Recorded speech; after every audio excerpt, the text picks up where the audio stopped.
This meeting is being recorded. Okay, so welcome and thank you for joining us today for the meeting of the New York City Health and Hospitals Information Technology Committee. Today's meeting is officially called to order.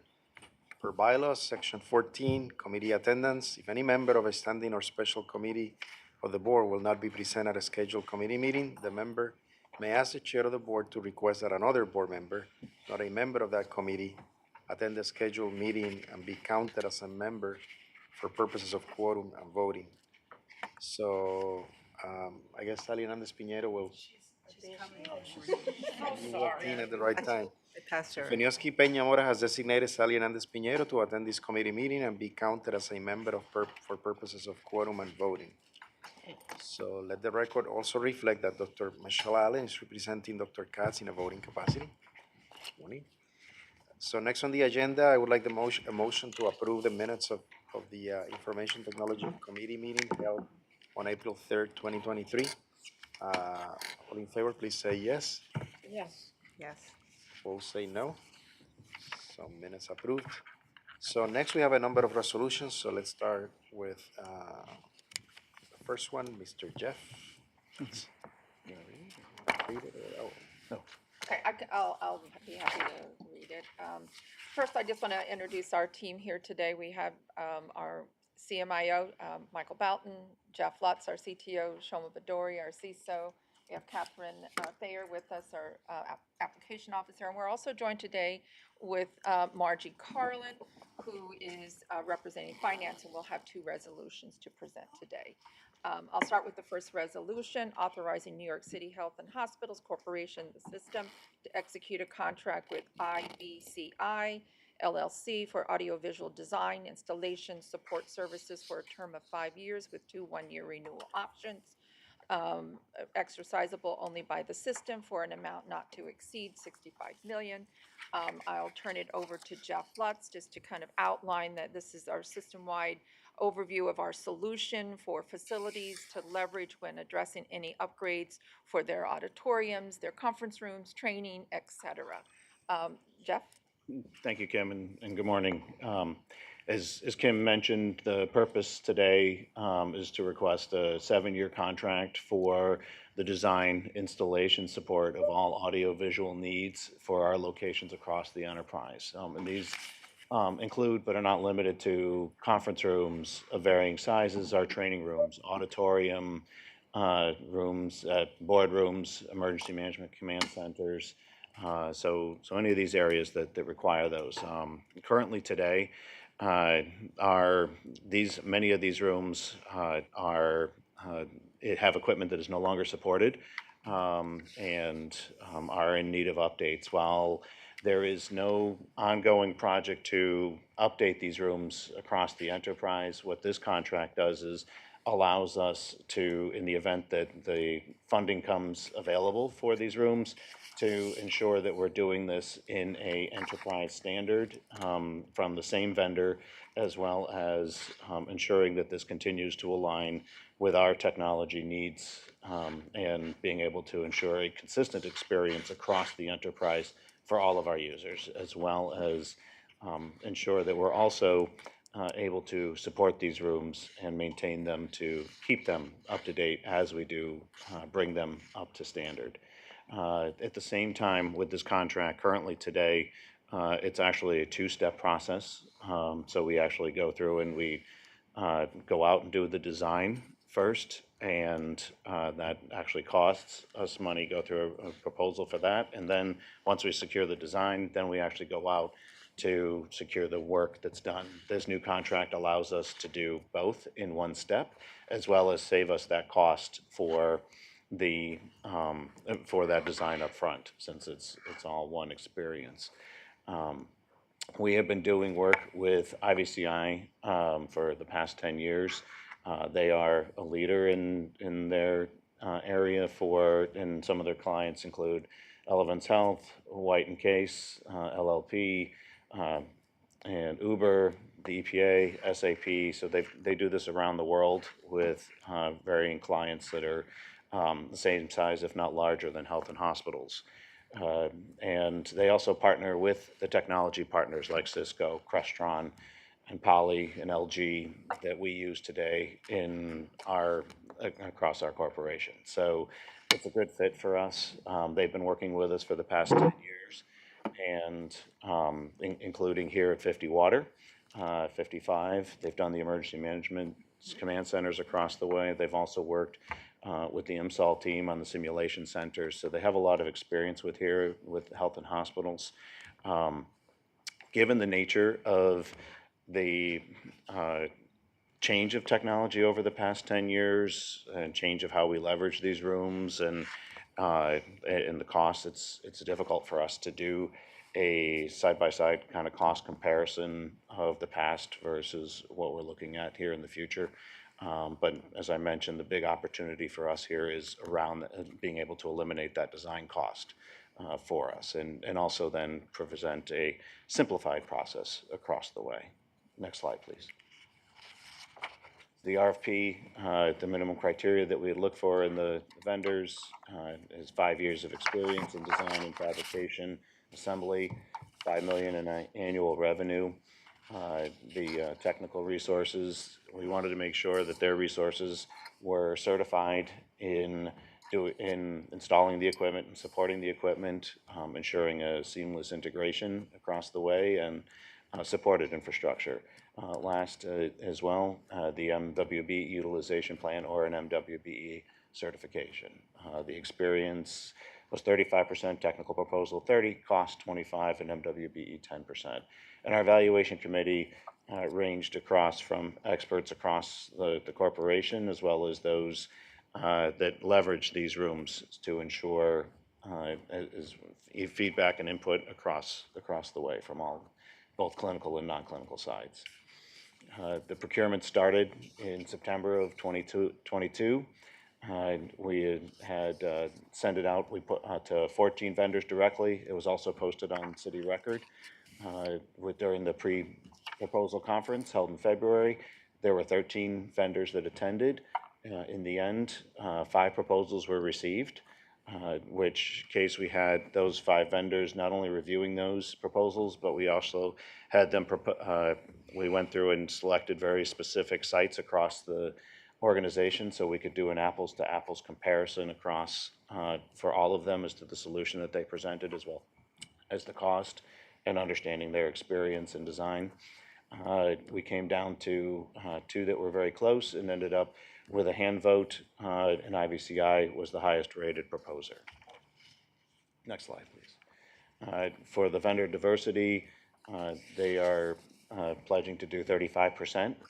It'll be broken across both labor and goods, leveraging partners that are MWBE vendors for these areas. And this is something they've done in the past, so we're very comfortable that they're going to be able to meet that.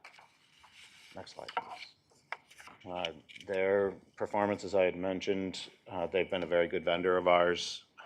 We've been, again, using them for over 10 years, so we're excited to be able to continue leveraging them and their expertise as we move forward in this area. In summary, we are asking to approval today to enter into a contract with IVCI to provide all design, installation, and support services for audiovisual equipment and services not to exceed an amount of $65 million. The contract would start in January of 2024 for a term of 5 years with 2 one-year renewal options. And we'll also have a termination for convenience that's exercisable at the discretion of New York City Health and Hospitals. Any questions? Thank you. Any questions? I do. You did a walkthrough of Harlem. Yes. Why Harlem? So Harlem had a couple of areas for us that we could look at. So it had the large auditorium, it also had the boardroom as well as a large conference room. So we wanted to make sure that we picked rooms of varying sizes, and then Harlem just presented us the one spot that was convenient to get to as opposed to going to multiple facilities. So it made me question, do you have a prioritization of the work to be done over the next 5 to 7 years? Good question. So since there really isn't a prioritization, since there's no real funding to push these forward. It's left up to generally the facilities as they provide their funding to get this, to update their auditoriums that are there. We know, we work very closely with the facilities, so we understand where the challenges are, and which ones have better capabilities than others. But the vast majority of them that are out there still need to be addressed at this point. And when you did the rating of the 5 respondents, how did they compare with costs? Was 65 million the lowest? Oh, so 65 million was, so that was if we took a, basically how we came up with that cost was as if we went through and redid all of the conference rooms, all of the auditoriums, every single room of need that we had across the organization, as well as support and maintenance for the larger rooms, the more priority, so that the auditoriums, a room like this room, as opposed to just the small conference rooms. So that was just kind of an all-in max number. We don't anticipate it, exceeding any of that, or it may not even reach that overall total. There's no commitment to it, but we wanted to make sure that we had at least an understanding of if somebody came in and said, what's all in, this is approximately what it would be. So out of ignorance, if Dr. Pagan or Margie said, well, we only have 15 million for you, how would that hinder the project? So in that case, then we would have to go back and prioritize which rooms, Okay. where we would want to, upgrade those rooms, and which there are actually a few also that are kind of waiting in the wings for this contract to go through, where they've gotten local funding as well to start updating. But in the case of if we did had the funding available, then that would be the first step, would be to prioritize where those needs would be. Thank you, Jeff. Thank you. And Dr. Allen, I think the important part here is that it's kind of like getting a piece of clinical equipment, is that we're looking to standardize across the system. So providing the standard solution that's approved and would meet our needs and also support technology that we have, that's the goal here. So that when someone wants to leverage, if it's a clinical solution, then, we have an approved system solution that's gone through pricing and it's cost conscious, that type of thing. So it requires the facility budget to launch, right? Interesting. That's Okay, Sally. I'm sure you're going to have all the finance stuff going. Well, I'm interested in the fact that you chose Harlem. I think the plant also has space, even maybe on the upper floors if they've not occupied them. There was some space for maybe labs and stuff like that. My technical question is, of course, AI. Sure.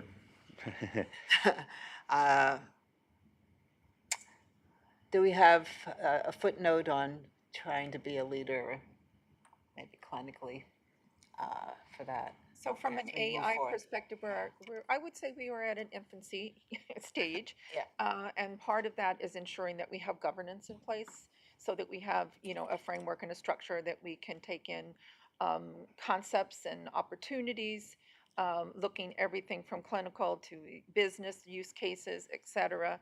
And we are just actually starting, Dr. Boughton is on the committee as well as myself and Dr. Allen, and AI Council, so that those concepts and ideas can be vetted appropriately, and then we can move those forward.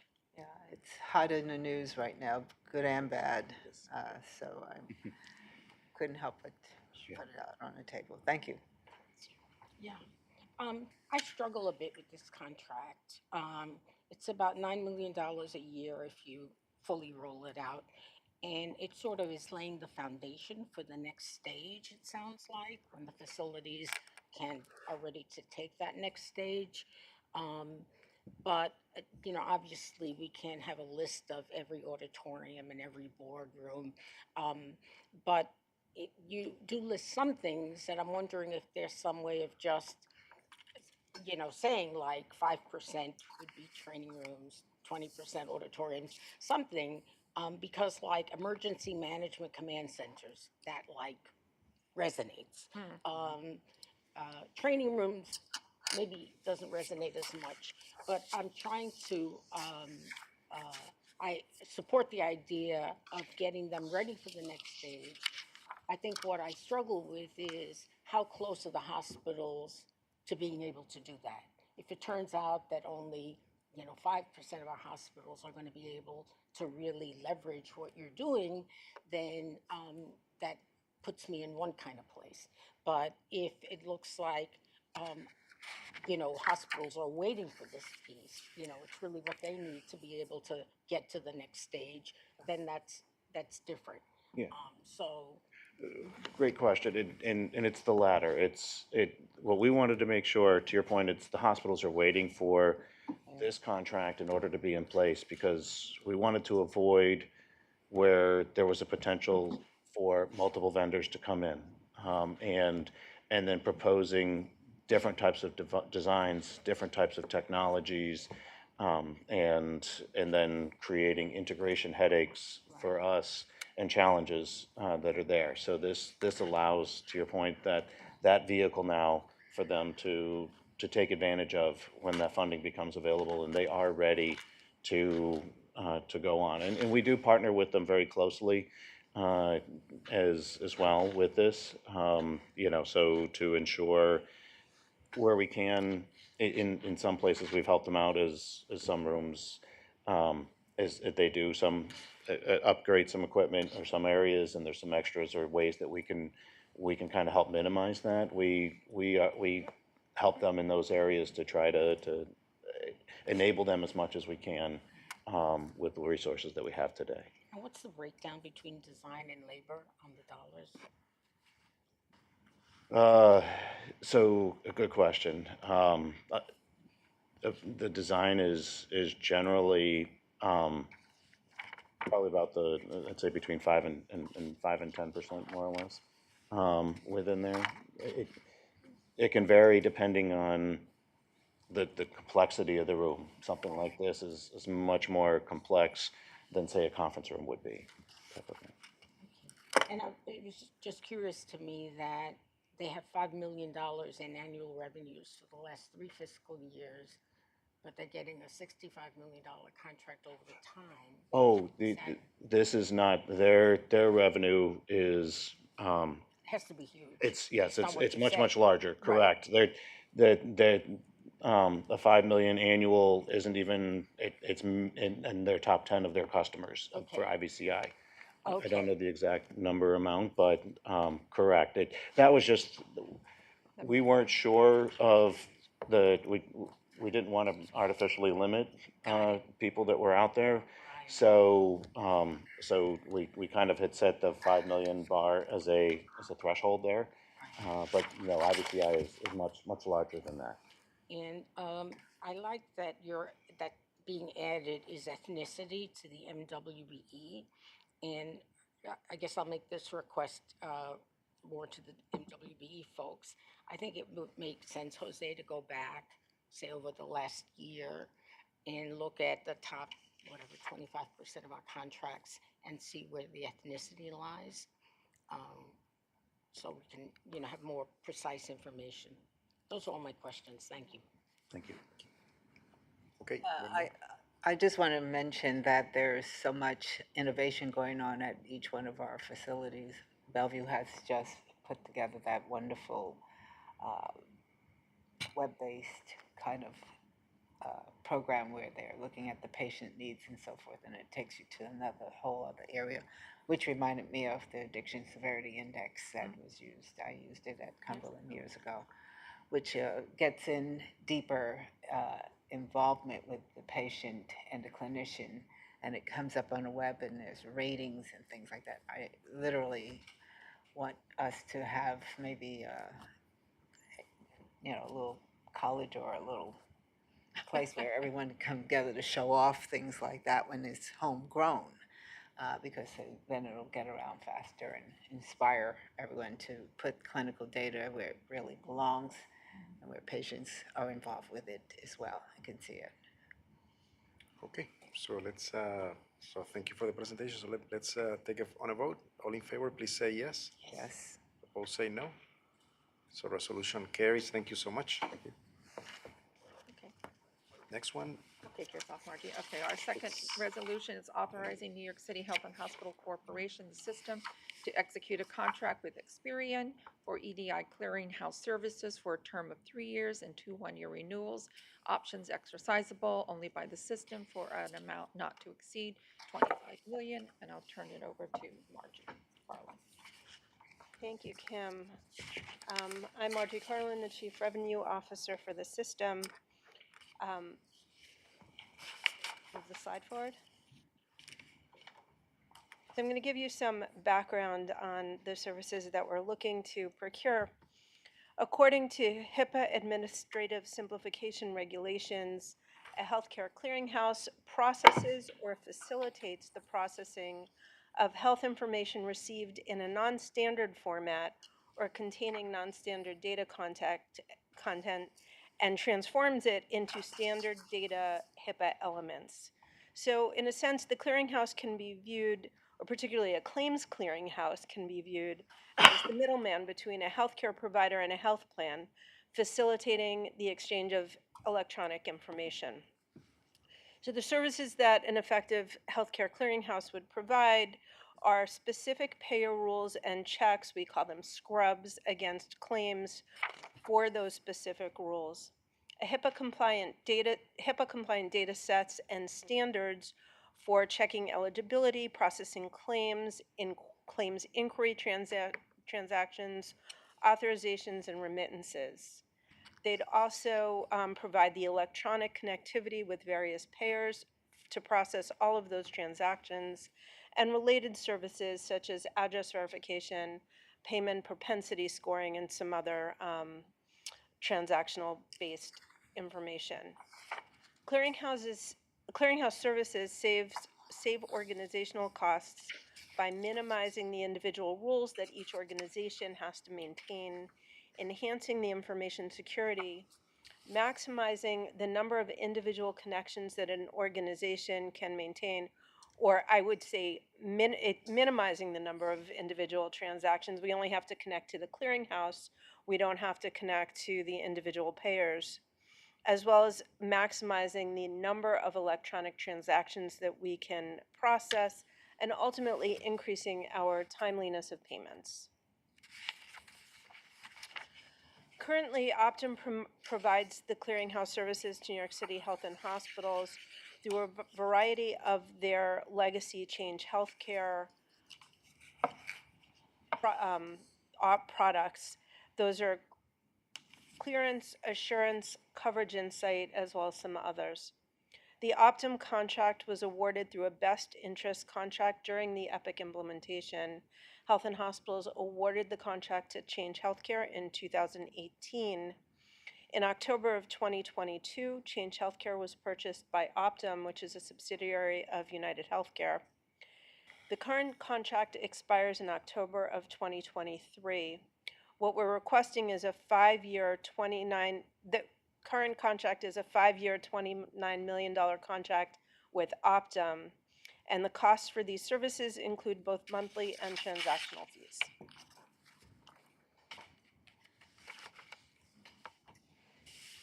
So the minimum criteria that we set forward for the RFP were 5 years in business, very specific experience with New York State Medicaid, integration with Epic, and experience with similarly sized provider networks, and an annual revenue in excess of $25 million. The substantive criteria were 30% on needs fulfillment, 25% on cost, 25% on the quality of the services and products offered, and 20% on reputation and references. The evaluation committee, including myself, also included a variety of folks from EITS, Revenue Cycle Services. We had patient accounts, patient access represented, as well as some representation from the facilities, including one of the facility CFOs.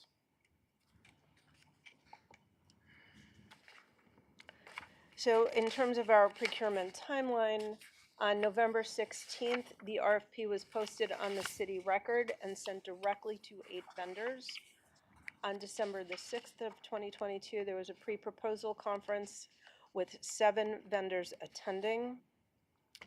The proposal deadline was January 13th of 23. 7 proposals were received.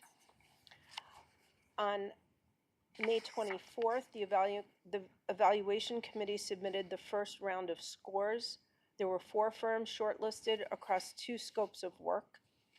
Between June 8th and June 14th, the 4 shortlisted firms conducted vendor presentations.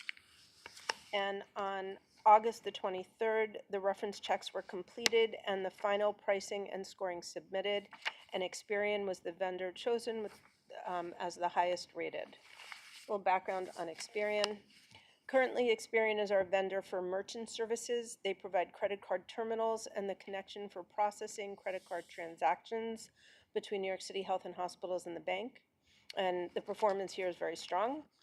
Experian provides services to over 60% of the hospitals in the United States for revenue cycle management, identity management, patient engagement, and care management services. Experian's strength comes from the heritage of their legacy healthcare companies using deep data and analytics to help clients improve in today's value-based environment. To support over 240 Epic clients, Experian has hired former Epic employees and dedicates multiple resources to ensure that its products complement Epic and automate client workflows. These specialized individuals focus on Epic integration, and the reference checks were completed and were successful. The vendor diversity team performed an availability and capacity analysis by identifying each potential scope of work available for subcontracting under the solicitation and researching the MWBE directories for each such scope of work. Only one MWBE was identified that could perform a subset of the scope of work. Accordingly, there was insufficient availability and capacity to set a vendor diversity component percentage on this RFP. As part of ongoing due diligence, the vendor diversity team had extensive conversations with the top 3 scoring vendors to ensure no scope of work for subcontracting was missed. Scopes of work were reviewed, and none of the vendors planned to subcontract out any portion of the scope of work related to this solicitation. However, all were open to using diverse vendors should any subcontracting opportunity arise during the term of the contract. Each phase of the project is expected to be in short, discrete phases, which will be fully self-performed by in-house employee teams. Additionally, each vendor shared their internal DEI programs and policies. Experian, in particular, has a robust national supplier diversity program and works extensively with national certification entities such as NMSDC and WBENC.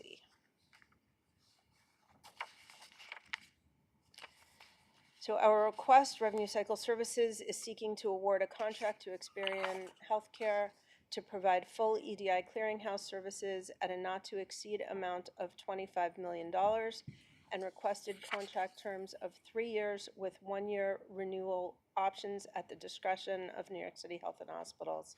The anticipated start date of the contract is July 1st, 2024.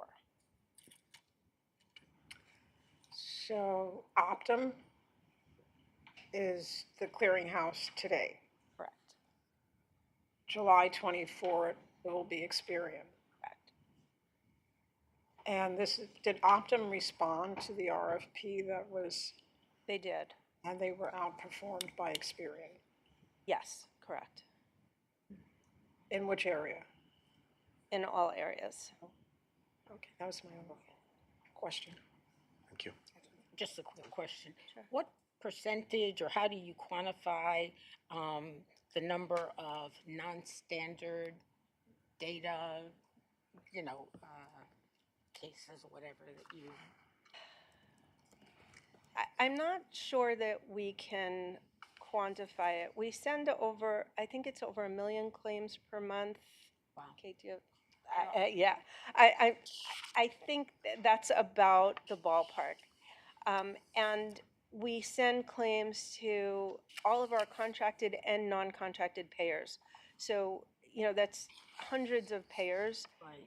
And I don't know how to quantify what it would take to in-house maintain these individual connections with the payers. Right. I just, I'm giving you the numbers and it's some exponential factor of that. I don't know exactly what it is. And in terms of addresses, did you say they verify addresses? I heard something. They do, they can. We'll figure out, it'll go through all kinds of security checks to figure out if that's what we want to do. But technically, when we enter an address into the system, we can click a button and say verify, and we can get back either, a green check mark that says this is great, or some standard response back that spells out road instead of RD period, fixes the abbreviations, or we can get an altogether, this address was not found. We do have that capability now with our Change Healthcare contract, and we don't use it. I was wondering because I know Metro Plus addresses just change and disappear all the time. It is so hard to, the amount of mail Similarly- that comes back. Yeah, I mean, it's similar with the billing statements. But for, privacy and security reasons, I think the choice was made a few years ago not to implement the address verification. And we could, it won't be the first thing that we implement with Experian, but it's included in our package. And we can choose to go through the due diligence again and see if we want to turn it on or not. Thank you. You're welcome. Okay, so let's take it for a vote. All in favor, please say. I Oh, go just ahead. have really small question. The Director of Patient Access, what is patient access? Patient access is the patient intake processes, so registration, insurance verification and validation, authorization. And AVP of Learning and Development, who's Learning and Development? So this is revenue cycle learning and development. The AVP is Michael Neofitides. I was hoping that was clinical as well. Hopefully, there will be a real engagement where there's brightness shining at every level. Have, an mini institute effect here within the system. We have a revenue cycle institute, so remember, this is a Gotta get the finance clinical focus. going, because I'm telling you, some of these smart kids will be coming out of college and becoming doctors and over time, and we want them to start with us and not make mistakes and go elsewhere. Okay, let's take it to a vote. All in favor, please say yes. Yes. Yes. Both say no. Thank you so much. We look forward to seeing all the features that we're getting with this implemented. We'll keep you posted. And, Okay, and I have another one. yeah, I'll just read the resolution. So authorizing New York City Health and Hospitals Corporation, the system, to extend its current contract with Optum for an additional 12-month term for an amount not to exceed $5,862,541. Okay, so as we've just discussed, Optum currently provides our clearinghouse services through a variety of their product offerings. We talked through that procurement. It was awarded through a best interest contract during the Epic implementation. This contract is expiring in October of 2023. That's next month. We require a 12-month extension, or we're requesting a 12-month extension through October of 24. The new clearinghouse vendor is expected to start in July of 24, but we're looking for an overlapping period as a contingency in case of unexpected delays. And just to be clear, our revenue cycle operations require a clearinghouse to maintain continuity of operations.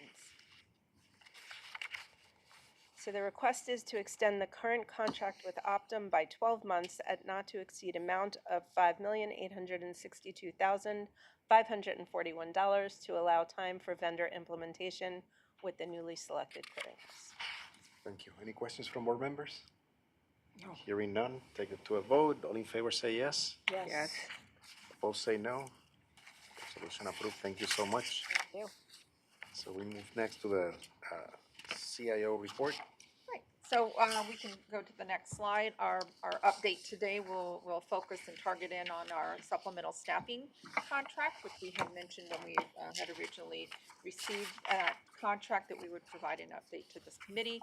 We'll provide an update on our data center migration initiative, and then a brief update on clinical and informatics, and then Dr. Boughton will speak about our class survey. So the first update, we can go to the next slide. I have included our goals, which I include with every slide, so we can go to presentation. We can go to the next slide. So just as a reminder, New York City Health and Hospitals, EITS, we leverage supplemental staff to support special projects, temporary coverage of openings, and also for expertise in hard-to-find areas. In 2021, EITS, we conducted an RFP to identify vendors. Okay. With competitive pricing and who would be able to fulfill our needs in this space. We had approval by the board in 2022, and we entered into a three-year contract with 2 one-year renewals, and we were able to move forward with 14 vendors. That contract started in July. The term was July 2023 through June 2027. We can go to the next slide. Some of the main things that we were able to do with this contract, and this is just a general update of the supplemental contract, was to leverage our ServiceNow platform.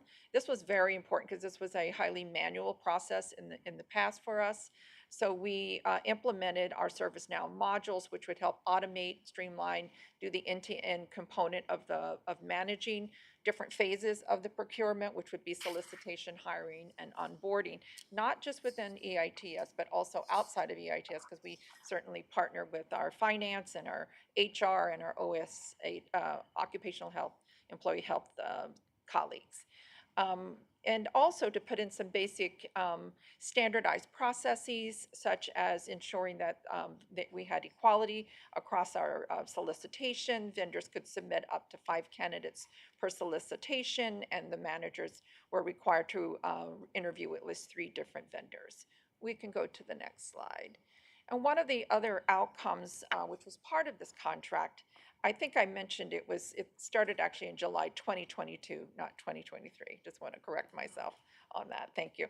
But one of the areas that we've worked closely with as part of this contract was to support compliance with our MWBE goals.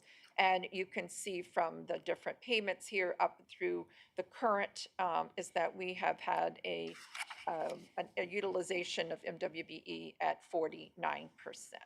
So that's our general overview and update of that particular contract. I'll move on to our data center. So this is just to remind everyone we have been on a journey for it's a 2-year journey to move from 2 kind of legacy data centers into 2 new data centers. Our project timeline originally was from 5/21/2021 to also May of 2023. However, we have incurred a few minor delays here. Some key areas I wanted to highlight these, which was our core network equipment delays. We also had some wide area network connectivity delays, and here is some of this was due to some procurement of supplies that we were waiting for supply chain, not our supply chain, just the world supply chain to support us on, which then there were contingencies. We had to have this supplied before we could move forward with the next piece. So that actually had installation delays. And then in addition, the second one that we are working on, which is CyrusOne, we've also had some inspection delays there as well. One of the things we did do was to make sure that we did a pause and a reflection on, how would we do this better in the future, particularly since this is 2 new data centers back to back. It was a major undertaking. So, I've listed those here, but I think critical for us is to really maintain high connectivity with the vendors under really pinpointing some of those critical things that have contingency for the projects to move forward on, and just stay in tight communication and having a pause where we can actually reflect on the first implementation and, apply those lessons learned as we move forward. I do want to give you a current update of where we are, so that would be on the next slide. We have completely moved from SunGuard to QTS. We did complete that in September of 2022 to a significant cost savings for New York City Health and Hospital. And then we are currently, which is just to remind everyone, our other data center is actually up at Jacoby. And we were moving from the Jacoby data center to a new data center, what's called Cyrus One. So we are at 92% completion there. There are quite a few different move waves that have to be put into place. And actually, they have to be aligned with all of the other business as usual components that we do in information technology, such as upgrades to Epic and launching other key projects along the way. So we will have Epic in place at Cyrus One by the end of this month, and with production still running out of QTS. So we will continue to provide updates at our board meetings and stay on target and on track with the new timeline. We can move to this. I've just given a visual of the timeline as well on the next slide. I do want to actually hand over for a high-level overview on some of the key clinical applications and informatics updates. We've had a very, very busy last couple of quarters. Catherine? Thanks, Kim. Good morning, everyone. Just wanted to take a moment here to highlight some recent work that the team has done. Most notably, our Muse EKG system has been upgraded, and the team has been working on this for quite some time. So its use has been expanded and standardized across the enterprise, which is a really great effort. So we are now using that as our single EKG system. We've made numerous updates around Epic and to Epic. Notably, we are actively working on the transfer center. This is a single place for nurses and administrative staff to be able to capture patient medical information and facilitate transfers. We were originally targeting a go live in August. We have had to make some adjustments and push that back a little bit due to staffing concerns. The Express Care staff is actually filling that gap, and we're targeting an October go live for this. We've been technically ready for a little while, just needed to get some of those staffing pieces in place. Outside of that, other updates also include the rehab modules. So we do have Epic Rehab's application in progress. This is going to help take care of patients in inpatient rehab and outpatient rehab. And we do have a regulatory go live happening this week for rehab. Thank you. Thank you. Thank you. Okay. I'm going to actually hand over to Dr. Michael Boughton, our CMIO. We wanted to touch on some of the benchmarks that we have been doing for New York City Health and Hospital, our electronic health record. Thank you. Thank you, Kim. So we think it's important to do both internal and external validation of how we're performing within EITS and overall and how we're using electronic medical record. So Epic offers a program that's called the Gold Stars, which is basically how much of their features have you adopted and are you using it to the fullness of its capacity. We achieved a Gold Stars level 8, which you can see by the chart on the left here, basically puts us in the top, I think it's a top third nationally among Epic customers. There's tons of new features that we've turned on over the past few years, and you're going to see some of those in my coming slides. So if you can actually go to the next slide. All right, so we've been putting a lot of importance around MyChart and specifically our ability to interact with our patients when they're not sitting right in front of us. Now, there's two parts to this. We think it's very important that our providers get information and our patients get the information, but we also don't want to overwhelm either party by making the in-basket completely unusable and having our providers have to stay at work far past their normal working hours. So what you see in the top slide here, the in-basket messages received per day, top 25%, this actually means we're sending less messages per day to our providers. So we're sending 15 messages per day to our providers. This includes patient messages, results, anything that would flow in there. So it's a manageable volume coming in. Now, the other side of this is we really want to reach out to our patients and get back to them in a very timely manner. So one of the metrics we've put a lot of emphasis on for the past few years, and I got to tell you, ambulatory care leadership has really made this a priority over the past year, and they've been presenting it as part of their board presentation, is our MyChart message handling. You can see we've had about a 9-point increase over the parent year. About these are the messages responded to within 3 days. So we're up to 74%. That's not our goal. We want to be far higher than this. I think the initial short-term goal is to get to 80%, but we all recognize that this isn't exactly where we want to be, but we have actually made a good amount of progress. As I said, in November of last year, we were at 65, between about a year ago, around 65%. Now we're up at 74%. We did this in several ways. So on the technical side, we floated the most important messages like patient messages to the top of your in-basket. We also kind of worked upstream by getting fewer messages to come in. So if you write a patient message and really you were just asking for your appointment to be scheduled, we gave the patient a more automated way to do that where you can not have the message.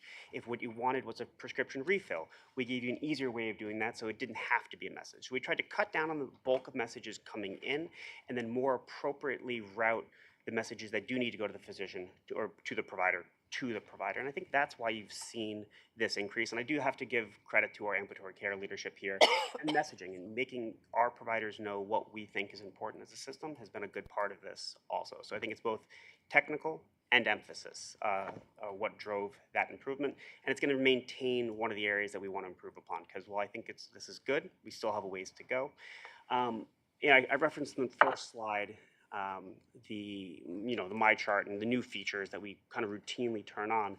Faster appointments is one of those. So there's an Epic feature called FastPass, and what this allows is if I say, hey, I really want to see my primary care doctor in, I want to make an appointment in 6 weeks, but there's nothing available right now, you can sign up. If it's clinically appropriate, you can sign up for a wait list. And that wait list will automatically send that patient a notification if an earlier appointment opens up. The results of this you can see here. We've made over 3,000 sooner appointments with an average cost saving of the average days saved of 26. Over half of our system is now live with this functionality. This kind of functionality will never make sense in all departments, right? You don't want to do surgical follow-up closer than when you initially scheduled it. So there's certain areas where it won't make sense, but we are now live with over half of our system, and we do have plans to go live with more departments as we move. It's okay, you can go to the next. Great. So I talked about that was one of the external programs we use. This I actually see as an internal evaluation, this CLASS. So what CLASS is, it is a national organization that has now done surveys of over 300 large organizations, a lot of which are similar to ourselves here at New York City Health and Hospitals. And it's a standardized bank of questions that you can go in and your staff, so we sent this to all of our staff or all of our clinical facing staff here at New York City Health and Hospitals. And we get a sense of how our doctors, how our nursing, how our people think of our system. So you can go to the next slide. What you see here is basically our net promoter score is the way to think about this one. We finished in the 86th percentile nationally on this. When you look at Epic customers, we were in the 77th percentile. And then when you look at similarly sized Epic customers that are large systems, we're in the 80th percentile. What I see here is I think this actually marries pretty well with our Gold Star evaluation, which puts us in the top quarter nationally when it comes to our implementation of primarily electronic medical record, but none of these are alone, right? Like if you don't have a good network, none of this is gonna work. If we don't have good other ancillary services, none of this is gonna work.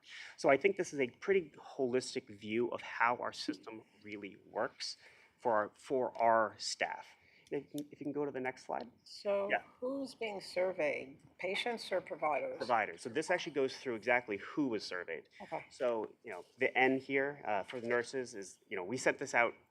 As I said, we sent this out very broadly to our population of our employees, and 769 of our nurses responded. Around 400 of our physicians responded. And what you can see here on the kind of the silver on the left That is the class average of when they survey other organizations. And on the right, you can see New York City Health and Hospitals. And I gotta say, what we're really, really pleased with is across the board in every single breakdown, New York City Health and Hospitals actually came out substantially above the average. So this is, I think this is a really good thing. And overall, the survey represents very, very positive results. But we also had lessons learned here. Some of those lessons learned is that our staff, both doctors and nurses, actually want more training. They want more training on the electronic medical record. And that was a suspicion that we had when we entered into this survey. So we've actually started to do some of that work, but we're going to accelerate it, and we're going to offer more targeted initial training to a provider, so it's more specific to your specialty. It is far more workflow based and less feature based. And so, an emergency medicine doc doesn't really care what they call a certain bar in Epic, but they do want to know how to pick up a patient and how to put in a consult. And our training already does a lot of that, but it's going to be much more provider centric, involving providers in the design of the training and the presentation of the training, which is something we have done. And on the other piece of this, on the nurses, I need to comment. Our nurses, actually, you can see here, they're far above the average. I was very happy to see that our nurses are actually very happy with this system. I'm not going to be able to go through all of the lessons learned in this, but we also have issues, areas that we want to make better around like our radiology and really making sure that all of our providers have a system that works for them at the speed they need it to work at. So those are the two areas that we're really going to focus on. All right, I think that's it for this one, but I'm happy to take questions. Sally? I'll follow Sally. I'm so excited about the MyChart messages. I think you found a nice medium place between not overloading the providers, but timely responses to patients. And I think the 10% increase in a year is a very respectable increase. I think the addition of the Fast Pass system is tremendous, diverting messages and processes that can have a shorter way of achieving their goal. So I just had one question. Yeah. In that year, do we know what the fall off was in terms of patients who stopped using MyPass? Yeah. Whatever. MyChart messages? MyChart, yeah. So right now, we are at 56% of our overall patients that have been seen with New York City Health and Hospitals have an active MyChart account. That is a fall from the peak of the pandemic when patients were coming in and checking COVID results. What we have noticed also is the numbers within our primary care population, the patients that come to us in ambulatory care, that number has fallen far less. So that number is in the 70% at most of our organization, at most of our facilities. Okay. Yeah. I just thought for a moment, as a nurse, I've stumbled originally with IT many years ago. And I think it's wonderful that we are going to be moving forth and continue to roll on to further development. I just wonder if we have any plans to bring in the innovators in our system who identify them first and bring them in so that we are constantly building our ability to get those below the level of innovation, frontline folks. Yeah. To continually help those under. So I think we in the EITS partner very closely with our clinical colleagues. It's a constant give and take where we listen to the needs and then do our best to respond to said needs and also identify areas of technology that we then bring to our providers. And what I'll say in this area is that we've identified leads in many different areas that are these innovators within anesthesia or within pediatric ambulatory care or infectious disease.